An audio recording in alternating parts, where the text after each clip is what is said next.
Uhud, pada saat Nabi SAW terdesak, ya sedikit saya reviewkan kisah tentang perang Uhud itu dan sudah pernah kita sebutkan sebenarnya.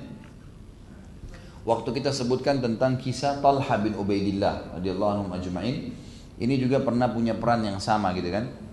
Waktu 50 pemanah Nabi SAW di Gunung Uhud turun, kemudian barulah ya pasukan Khalid bin Walid manuver dari belakang Bukit Rumat lalu membunuh 7 orang tersisa dari 50 orang, 43 turun kancah peperangan dari pemanah Nabi SAW, 7 orang tetap tinggal di atas, dibunuh oleh Khalid bin Walid, lalu kemudian dia menyerang dari belakang pasukan, sehingga akhirnya muslimin terdesak, dan pada saat itulah terbunuh sahabat-sahabat yang mulia, Mus'ab bin Umair, kemudian Hamzah bin Abdul Muttalib dan seterusnya radhiyallahu anhum ajma'in itu meninggal pada saat itu. Nabi SAW terdesak, dan Nabi SAW waktu itu kelihatan di kancah peperangan karena padang pasir. Maka yang ikut di pasukan Khalid bin Walid dari 200 penunggang kuda, ada beberapa orang yang bernama diantaranya Utbah bin Abi Waqqas. Utbah bin Abi Waqqas ini saudaranya Sa'ad bin Abi Waqqas, gitu kan? Saudaranya masuk Islam dan menjadi 10 orang yang masuk surga, tapi ya, ini Utbah menjadi orang kafir, dan bahkan di perang Uhud dia sempat menyerang Nabi SAW. Dia sempat melempari Nabi SAW dengan batu pada saat itu. Jadi ada satu juga namanya Abu Amir Al-Fasiq. Abu Amir ini adalah dulu pimpinannya orang-orang Aus dan Khazraj di Madinah. Gitu kan? Dia dulu ingin menobatkan diri jadi raja di Madinah. Begitu masyarakat Madinah sudah mau sepakat mengangkat dia jadi raja, tiba-tiba terdengar risalah kenabian Nabi Muhammad SAW, lalu beberapa orang dari Aus dan Khazraj kan masuk Islam. Kemudian pada saat Nabi SAW hijrah ke Madinah, akhirnya mereka umumnya masuk Islam, dan mereka tidak memilih lagi Abu Amir sebagai pemimpin, tapi mereka memilih Nabi SAW sebagai pemimpin. Abu Amir gak mau masuk Islam, merasa terganggu, dia pergi ke negeri Syam, berkumpul sama orang-orang Nasrani. Pada saat dia dengar ada perang Uhud, pasukan Quraisy sudah sampai di wilayah Uhud. Uhud ini pas di pintu gerbangnya kota Madinah. Jadi zaman dulu tuh ada benteng, tembok benteng, dan Uhud itu di luar bentengnya Madinah itu. Tapi walaupun sekarang masuk dalam kota Madinah ya. Tapi situlah mereka sudah tiba di depan pintu gerbang ya, kota Madinah. Maka Abu Amir kembali di situ. Kemudian dia mengajak beberapa pegawainya untuk membuat lubang-lubang ukuran manusia kalau jatuh susah untuk naik lagi, gitu kan? Kalau kita sekarang mungkin sekitar 2 meter gitu kan, susah dia untuk naik lagi. Dibuat galian beberapa lubang di dekat kebun-kebun kurma yang pasukan muslimin berdiri di situ. Tapi ditutup dengan pelapa-pelapa kurma, jadi orang tidak tahu. Nabi SAW waktu pasukan muslimin terdesak, sempat 200 pasukan Quraisy ini, ada beberapa orang yang menyerang ke arah Nabi SAW, ada yang menyerang pasukan muslimin dari belakang, gitu kan. Nah di antara yang datang menyerang Nabi SAW ini ada Utbah bin Abi Waqqas, kemudian ada juga Ibnu Kami'ah, dan ada Abdullah bin Shihab Az-Zuhri. Ini ada 3 orang yang menyerang Nabi SAW. Waktu Nabi SAW melihat dari jauh menyerang, Nabi SAW sempat mundur, kakinya keinjak lubang yang dibuat oleh Abu Amir Al-Fasiq tadi itu. Kemudian Nabi SAW jatuh dalam lubang. Karena dalam lubang jatuh, maka Nabi SAW dan untuk keluar ini nggak sempat, karena 3 orang ini tiba-tiba sudah ada di lingkaran lubang itu. Si Utbah bin Abi Waqqas mengambil batu melempar ke arah Nabi SAW. Akhirnya sampai membuat gigi beliau patah, gitu kan? Dan sempat bibir beliau SAW bagian bawah memar dan berdarah, gitu. Kemudian juga sempat datang Abdullah bin Shihab Az-Zuhri ini.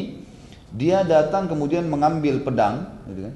Dan pedang itu diarahkan ke wajah Nabi SAW dan sempat mengenai bagian. Jadi zaman dulu orang kalau perang itu pakai mereka memakai topi besi, dan di samping kiri kanan ada tirai-tirai besi yang turun untuk menangkis pukulan, gitu kan.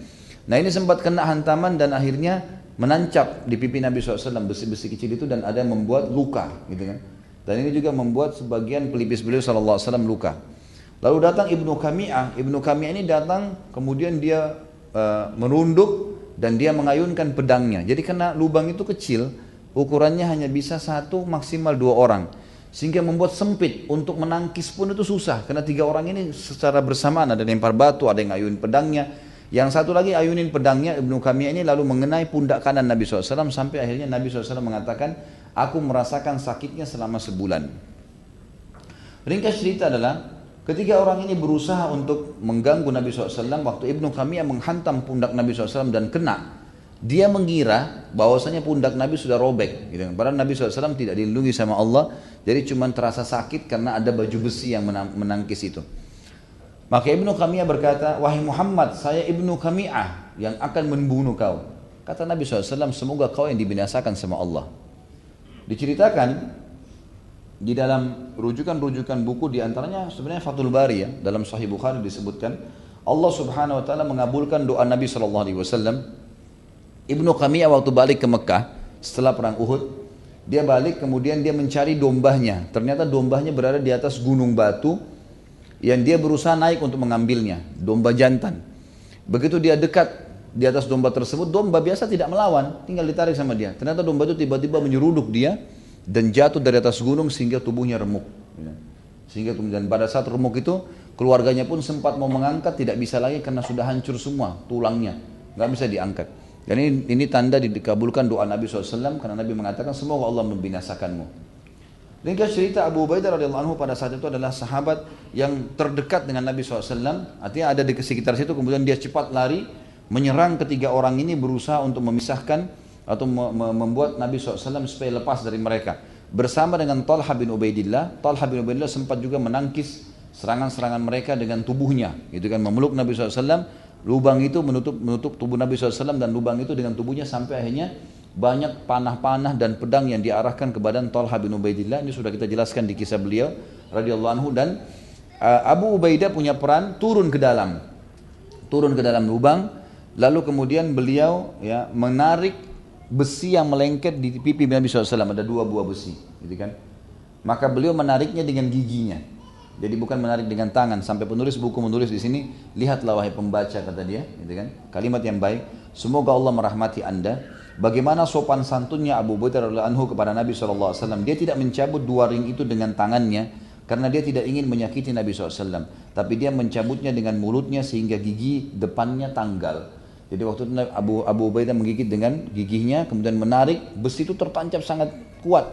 2, ditarik sampai kedua gigi depannya tanggal. Gitu.